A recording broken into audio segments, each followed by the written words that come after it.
Well, I'm glad you brought up ESPN and WWE. So Like, let's great segue, man. You smooth, man. I knew you was a professional, man. I could sense it. So earlier this week, Disney basically bought the NFL. I mean, let's keep it real. Yeah, I know they technically didn't, but they did. Like they bought the NFL Network. They're getting Red Zone. Thank God Scott Hansen came and cleared up that he'll continue to host Red Zone. Not looking forward to commercials. They try to get that shit off on us last season, having a week where they played some commercials, and everybody was like, "Whoa, hold up, dog." He's like, "Oh, we're sorry, we're testing." That lets me know, because that means they were working on this deal 2 years ago, right? Yeah, like, you know what I mean? They were Yes. so this thing is works. But 1.6 billion, I mean, it's a lot of money. I don't blame WWE for doing the deal, and they've been for a long time. And for some of us who remember, or at least were alive or remember that point in time where ESPN didn't have a lot of rights to sports. They were playing old AWA wrestling back in the day. That's right. So like it's like full circle, I guess. And they've been trying to get into sports entertainment. Honestly, this is, if you kind of paid attention to the sports business part of like the acquisition of WWE by TKO and UFC, and Dana White selling UFC for $4 billion, and like TKO basically being combat sports entertainment. They got Power Slap now. Like it's all one thing. And moving to ESPN was probably a nice logical move. Here's the problem. You're talking about this direct to consumer product where only the PLEs are going to be in this new ESPN thing. Right. But Stacey, I thought I already had ESPN direct to consumer. It's called ESPN Plus. Right. So now I got to pay for a separate thing. Unless I have cable, then I'll still get it through my ESPN subscription, but I don't get exactly. I don't. No. When they said that, I said that's not true, because I went to go watch the what was that big boxing match last? It was like pay-per-view. I forgot what boxing match it was. It wasn't Crawford Canelo. That's coming up, right? Yeah. That's coming up. It was somebody. It was whatever the last big one is. I'm not a big boxing fan, but because it was a big fight, I wanted to watch it. I hit my ESPN Plus app. I was at work. All of a sudden, it was like, yeah, you still got to pay $49.99. I'm like, what the fuck do I pay for ESPN Plus for? Exactly.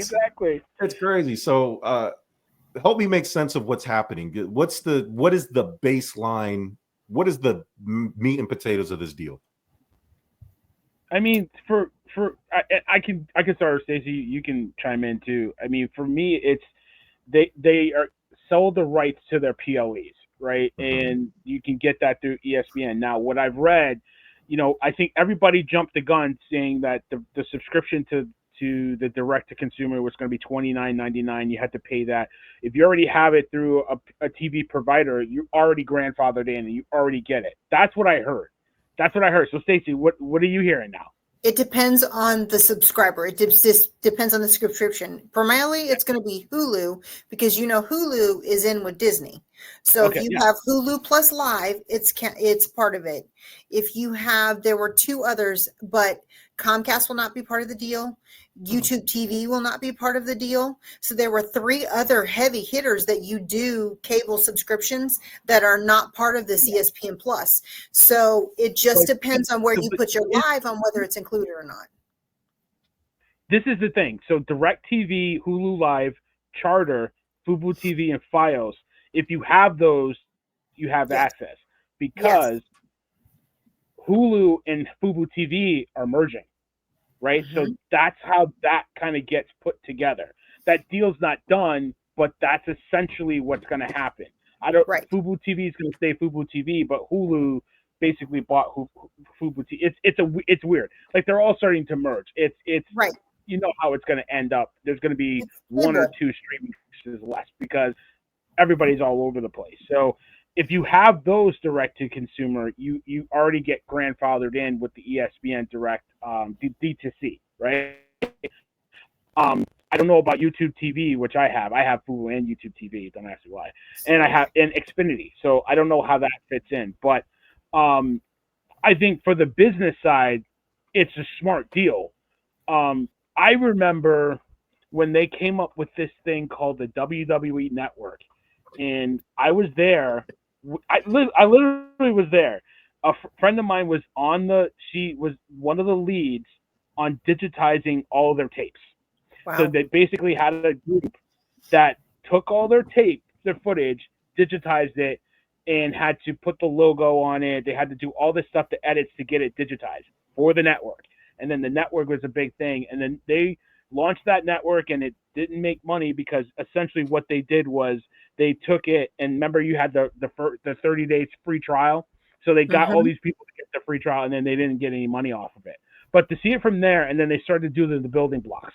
Peacock, I think NBC bought it, and then NBC has the deal, and then they got the deal with Fox, and now that Fox deal is over, so now it's back to Peacock. So now once Peacock, that deal has run its course, they got the Netflix, it's international, and it's all essentially they are growing their footprint, and now you can get these PLEs. We go back in the day. I don't know how old you are. I'm 44 years old. I remember you had to pay what, $50 a month to get a pay-per-view, unless you had a black box. Holla at your boy. Scientific Atlanta, what up? That's right. That's right. That's right. So, I think it was channel 101 or 9. What, I don't know. If you know, you know. But that was the only way to watch a pay-per-view, unless you got WWE magazine, you saw the pictures. That's the only way you could see it, right? Right. Or at WWE Superstars, they would show the highlights, I think, like maybe a month later.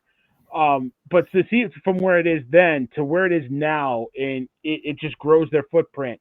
I think the money part is, it might price out some people, and we talked about it last night, where the average consumer might not be able to watch it. But I look at it like this: I'm already paying about $10 a month for Peacock. If I had to pay for ESPN, it's another $20 on top of it. I'm already paying for Netflix to watch Raw. I'm not paying for Netflix specifically for Raw. I got kids that love Netflix, so I couldn't get rid of it. But I'm sure there, the money, it's all going to balance out. And honestly, what you thought you were saving by cutting the cord, you're just paying for streaming services now. They're going to get their money. They're going to get it where they know.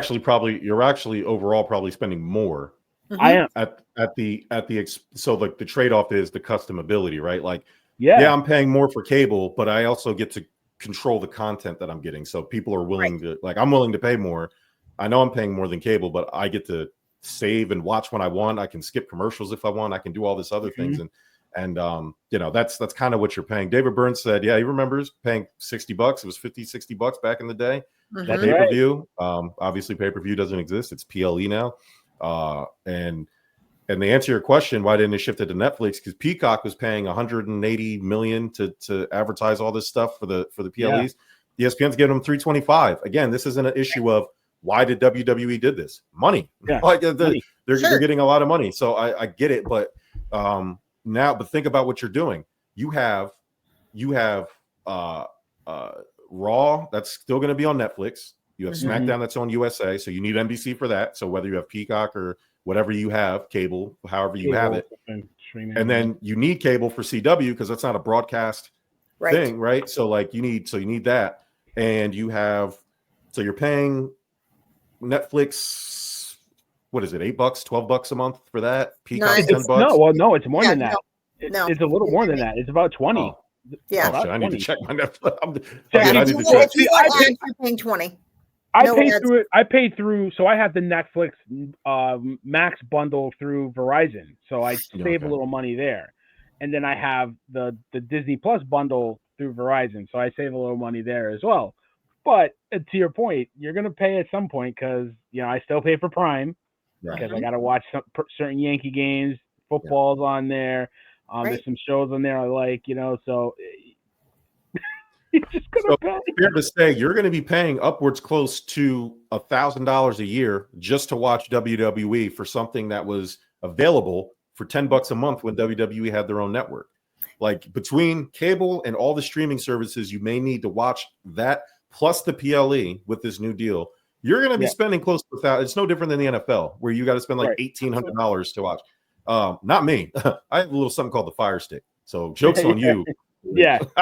I ain't paying for shit. Like I'm sorry for everybody else that don't got it, but $30 a month for some PLEs plus a Netflix subscription, like that's not if you're, I mean, I guess the WWE fans will do it because they're going to want to watch, and especially if you're in like you guys, half of your podcast is dedicated to straight up wrestling talk. Yes. So and we have a whole podcast that's all they do. They travel. They were just at SummerSlam, so they're going to have to pay for all this shit to do their job, to do what they love, or do the they're not this guy. Yeah, I'm going to be sailing the high seas, pirating WWE events. Yeah, exactly, right? I can't wait. Yeah, come get me, Triple H. I don't care.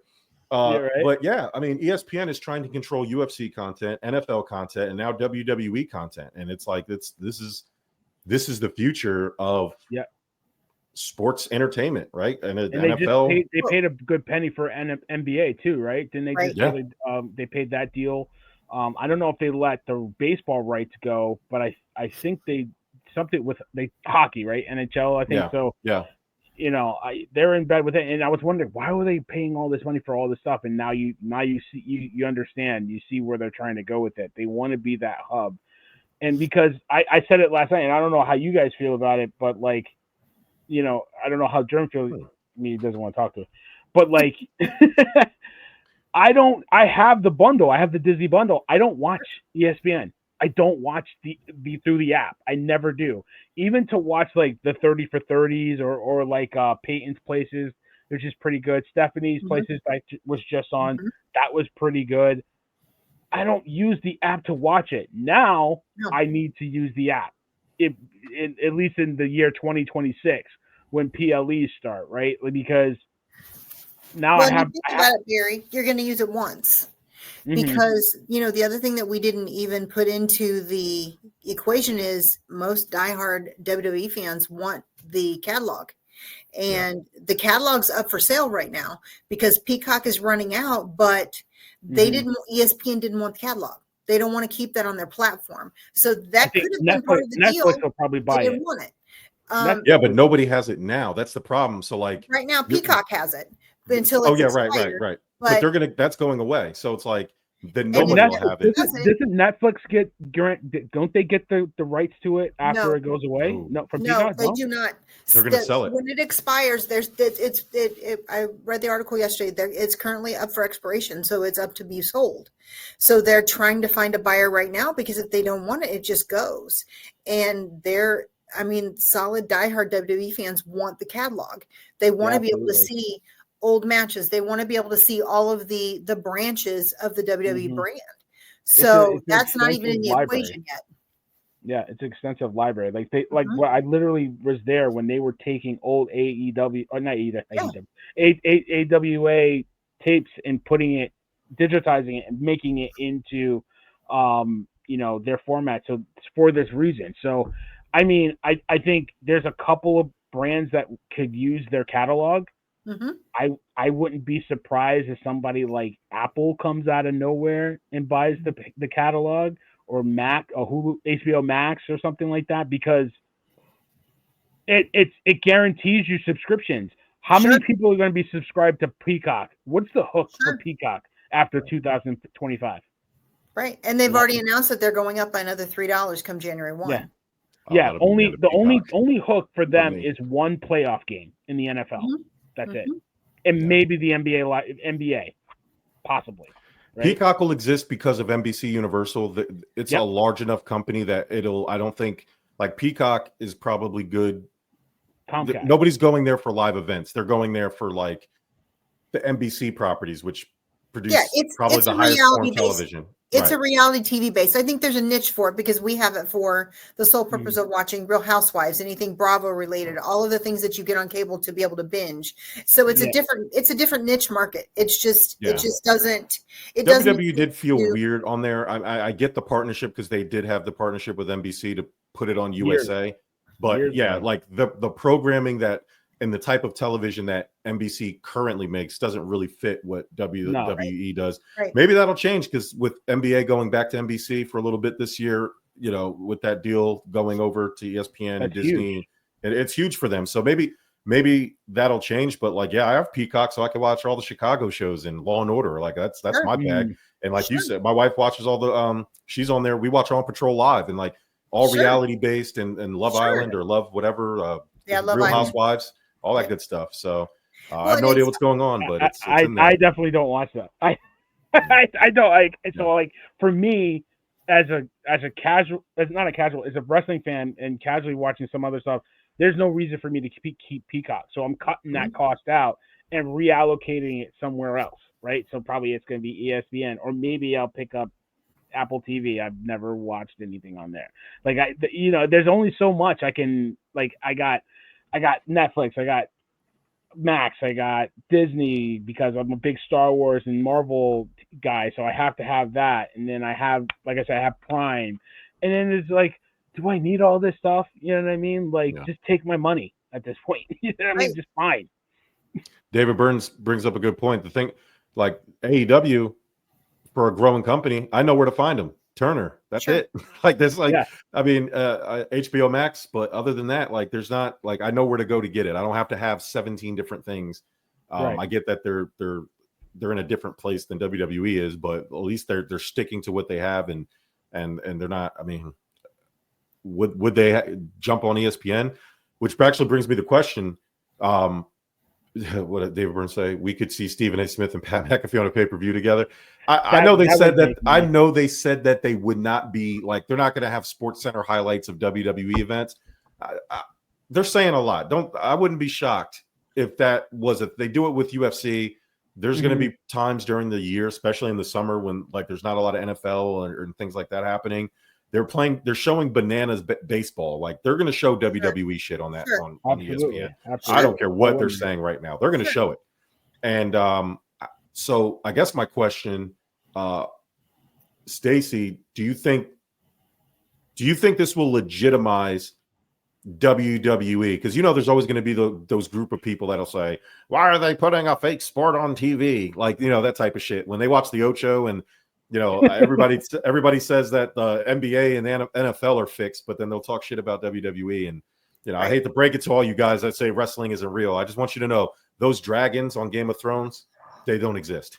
Yeah, exactly. Those zombies on Walking Dead, all the things that you watch. Yeah, the science teacher isn't Walter White didn't really cook all that meth. So I'm just it's like all the Real Housewives realities; those are not fully reality either. Yeah, so, So, do you think being on ESPN will help? Do you think it'll bring a new audience to WWE or legitimize WWE to some people, or do you think it'll just be more of a clash of a culture thing? Of course, I think it's going to legitimize, and I think that it broadens the expansion of what WWE's been trying to do for a really long time, and that's gather a bigger, more diverse economic crowd.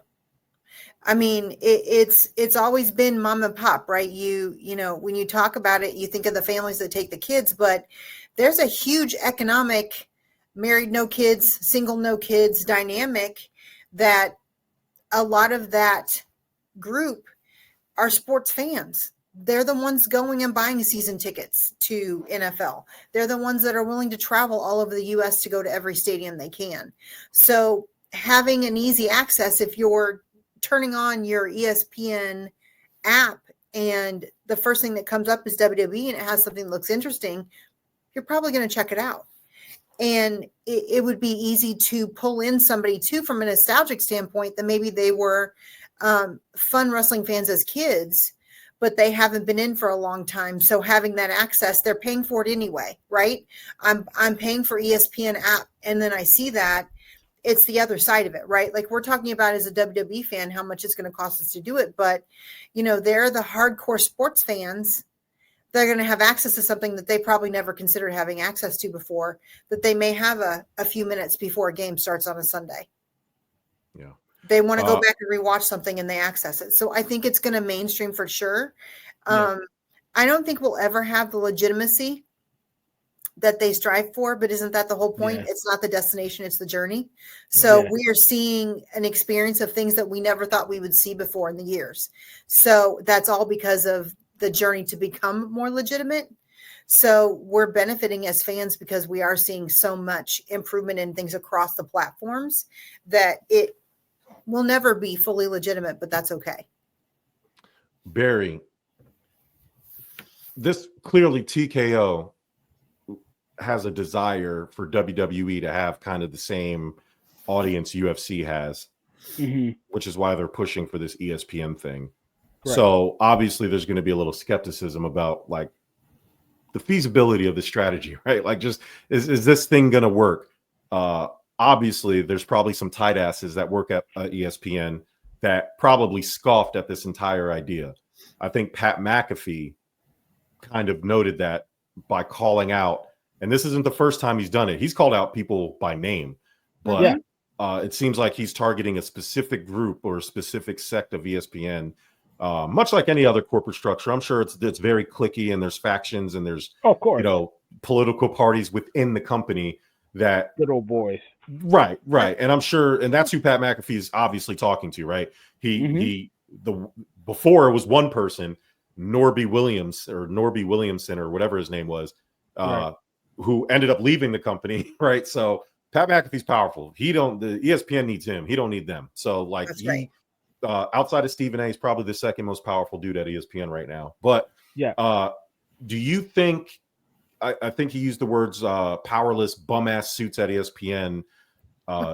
Didn't like this. So do you think that? What's the right way to word this? Do you think that inmates are starting to run the asylum there at ESPN? Like, is this like?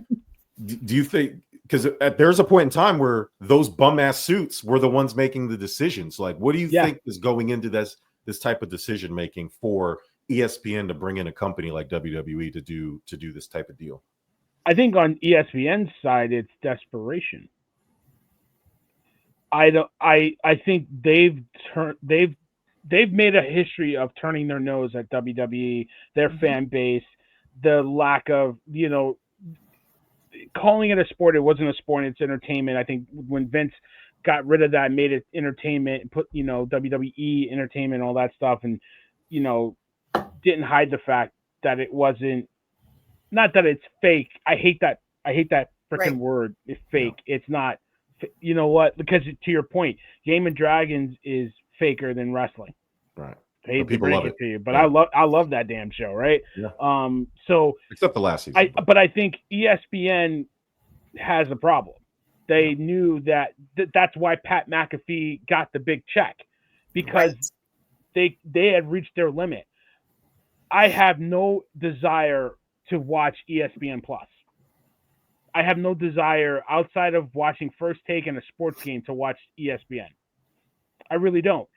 So I hear what you're saying, Stace, like WWE can use ESPN to legitimize itself or get into it.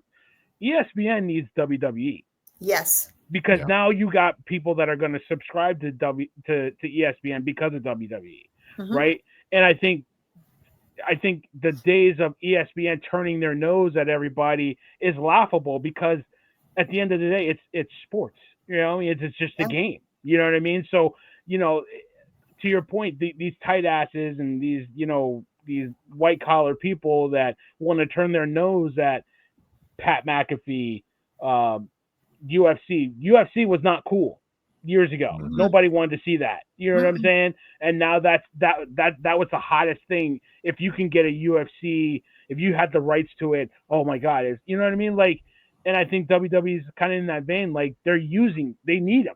ESPN needs WWE to stand up their app, to stand up that service that they're trying to put out there, because maybe NBA and football aren't enough, which is funny. Football is king. And that might not be enough to get people to tune into the app or to subscribe to the app. So I think those days of turning your nose up at WWE is laughable now, because and I saw Paul Heyman say it, like, the fact that people like Roman Reigns don't get nominated for an Emmy is hilarious, because his acting is, like, if you watch SummerSlam and watch Seth Rollins, that whole interaction he had, that's acting at its finest.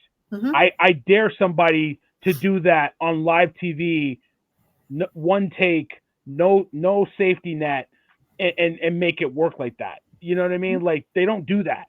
even a Saturday Night Live, sometimes they fumble their words, and you could see them reading the teleprompter when they're trying to do a joke. You know what I mean? Like,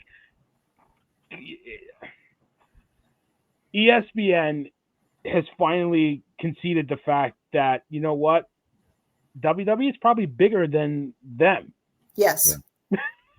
now you know what? I need to be in bed with them. I need a little bit of that juice. This seems to be a constant, or not a constant, but this is like a new phenomenon with sports media, right? Like before, it was rare for a company to outsource content, right? It was like it was a person's job to come up with a show or come up with broadcasting. And nowadays, I mean, we see it with a lot of these podcast networks, social media things. They're outsourcing people who do the work and grow their own audience. ESPN literally did it with Pat McAfee. That was a created show through Pat McAfee. Pardon the Interruption was like that. Pardon the Interruption isn't an ESPN created thing.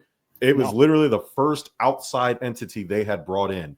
And it just lasted for 30 years. Around the Horn was the same. ESPN didn't create Around the Horn. It was its own thing, separate of ESPN talent to do something. Tony Reali was like a video guy. Like he wanted to do more. They wouldn't let him. The tight ass suits that Pat McAfee was talking about didn't believe in him. He had one of the most successful shows in ESPN history. And so now they're like, why would we waste money creating our own thing when we could just go get another thing? Even with this NFL network, Rich Eisen's coming back. He's just going to bring his show to ESPN. And inside the NBA, obviously, I think it'll be a different name, but they're going to shoot it in the same studio. Nothing's going to change other than the signage and the theme song. Like it's going to be the same. It's going to be the same thing. It's outsourced talent. So ESPN is taking a huge gamble here. This is, again, I think we're all in agreement. This is a massive W for WWE.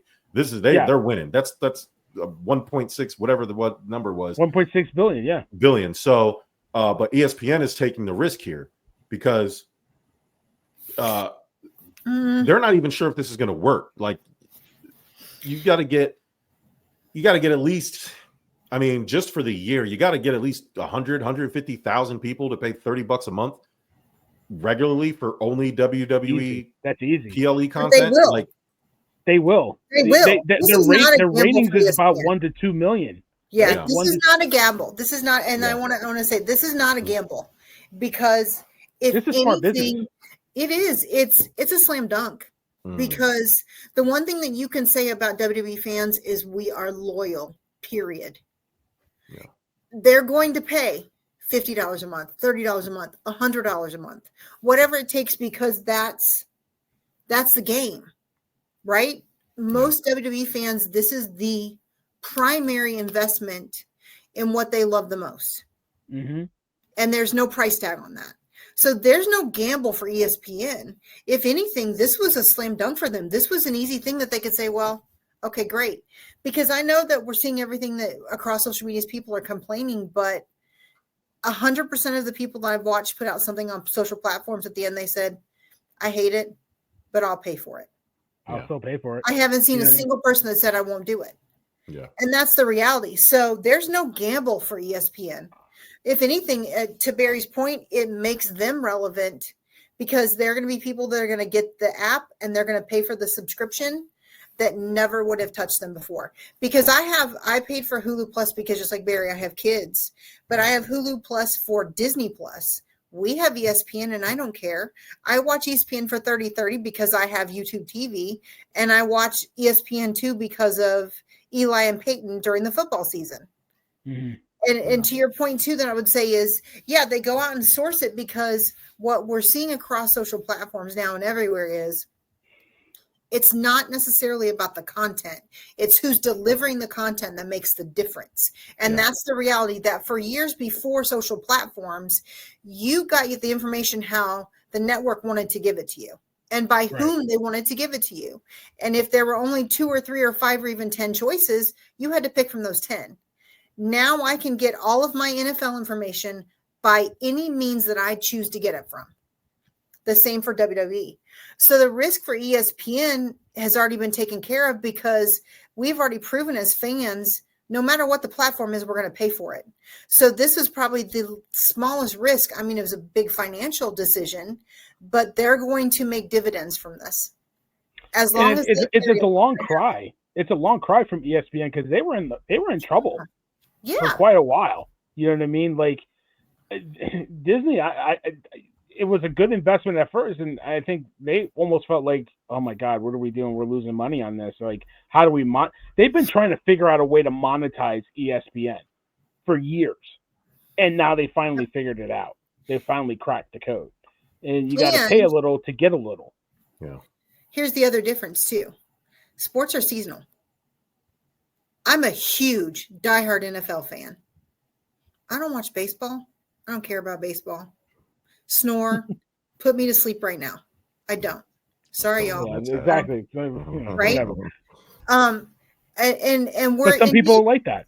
But some people are like that. So you're talking about a network that was based on seasonal content. I'm not going to go back and watch a football game from 20 years ago. I'm just not. I'm not that fan. But I'll tell you what, I'm not going to miss, and I'm going to see every game I can every single time it's on and do screenshots and multi-screens or whatever. It's still seasonal. ESPN just took something to their platform that is all year long.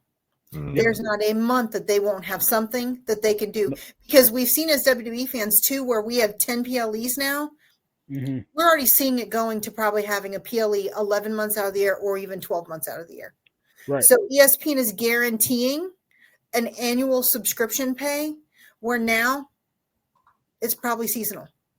So they're bringing in money all year long now that they weren't having relevance to before this. And they were trying to fill up content with like shows like Peyton's Place and all that stuff to get people to the app, and it still wasn't working. No. Now you got something that's all year round. Plus, not only have the PLEs, you have the pre-show, you have the post-show. Yep. I think they'll probably start to morph in some of the podcasts that WWE is doing, because Cody Rhodes has a podcast. The Undertaker has a podcast with his wife, Michelle McCool. That's actually pretty good. Mm-hmm. Stephanie has a podcast. Yeah. And then I think there's another one that they do too. There's a post Raw that they do a Raw recap every Monday. A Raw recap. So you could, if they wanted, they could bring that content over. There's another reason to watch the app. It's the content that WWE can push out is amazing, because now you think of it. It used to be one show a week was Raw. Now you got at least 5-6 shows that they do. Raw, SmackDown, NXT, LFG, and the Evolve. That's 5 shows that they do. Not to mention a PLE. It's a lot of production that the WWE is doing with the TKO's arm. Consistently. It's a lot of content. It's a lot of content that they can dish out. Triple H said that the PLEs on ESPN, again, this is starting in 2026, so we got time, but they're going to be bigger and more of a spectacle. Listen, Triple H, I don't want any more spectacles. I want shenanigans and good storylines that make sense. That's all you want. That's all I want. And like, you don't even spring for good pyro anymore. Bring back the big bring back the big stage. Like, I want to see cool. Like, I don't want to see, because right now, all you know what we're gonna get? We're gonna get more drone shots leading into a commercial, followed by an advertisement, folled by a celebrity at ringside, by another commercial, another drone shot into an advertisement, and Seth Rollins wins the match. That's all we've been getting, and I want. We're gonna get more of that. So strap it on, because that's what it's gonna be.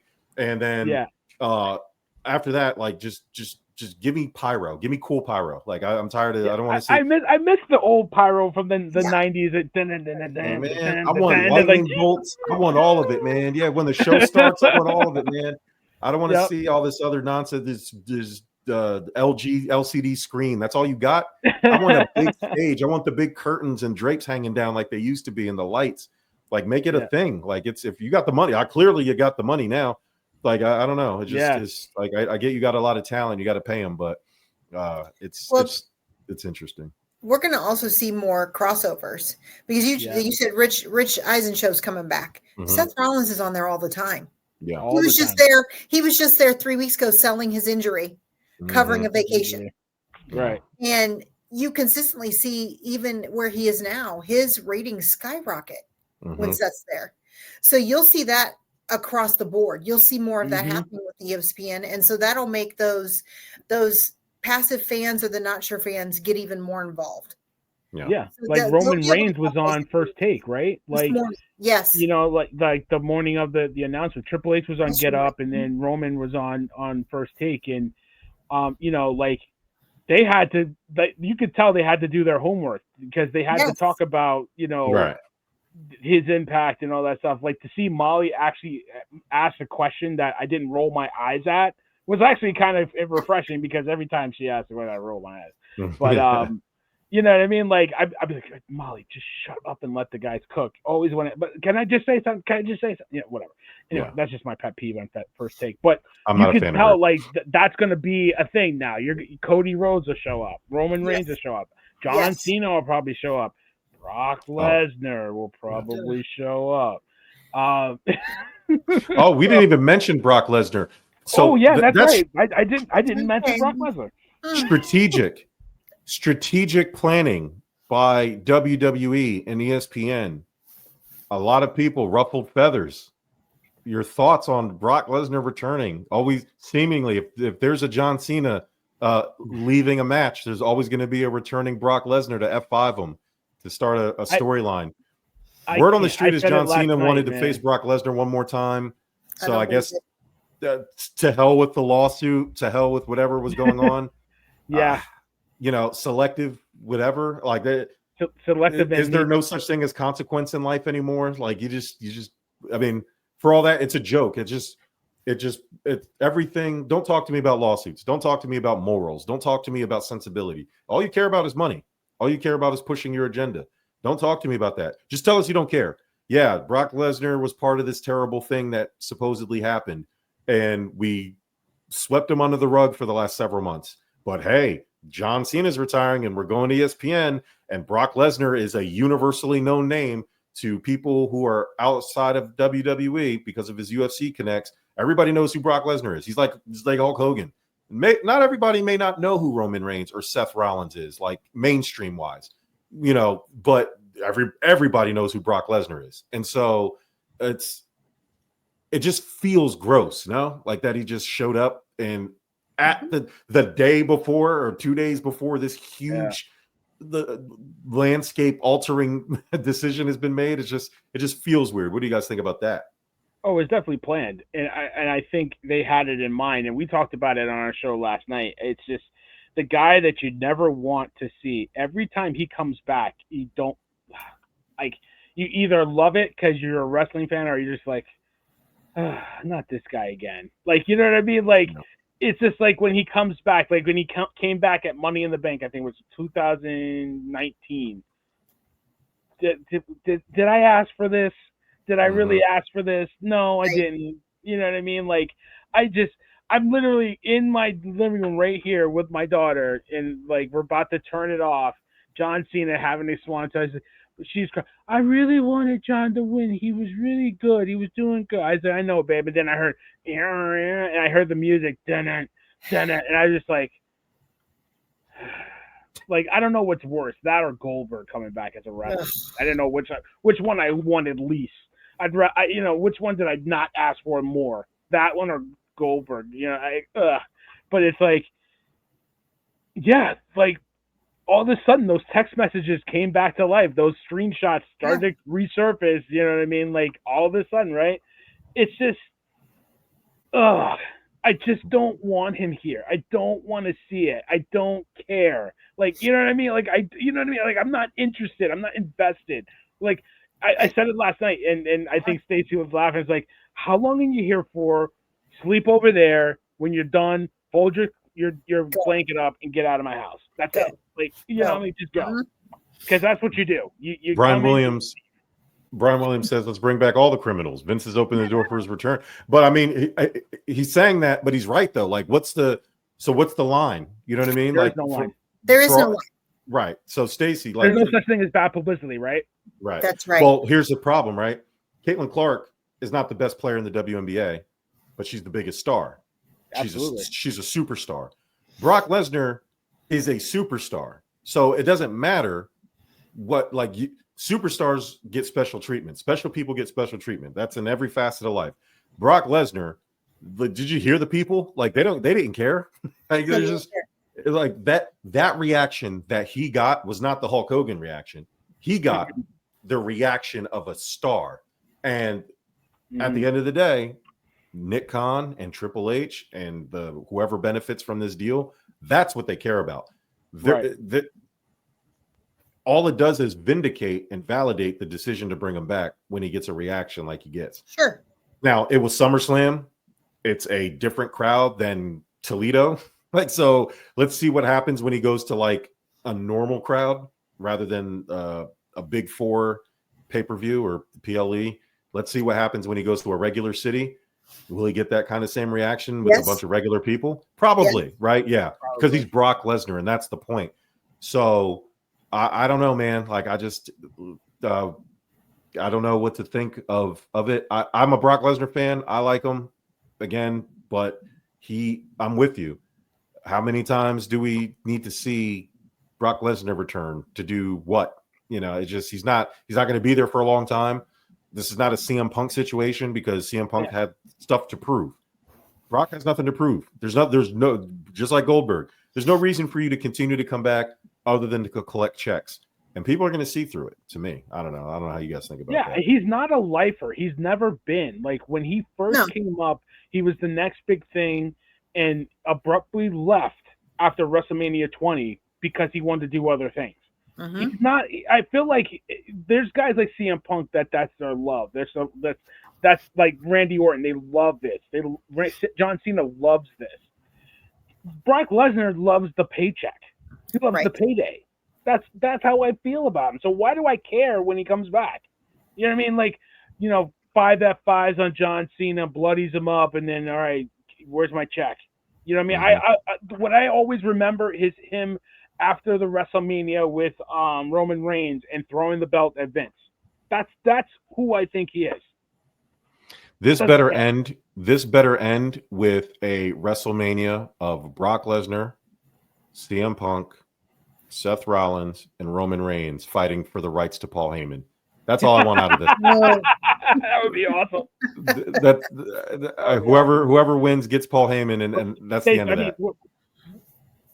I think by then we moved on. By then he'll be with Seth and Breaker, or more so Breaker by then. So. Braun, he'll be with Braun Breaker, right? Yeah, because Fatal 5-way. Yeah.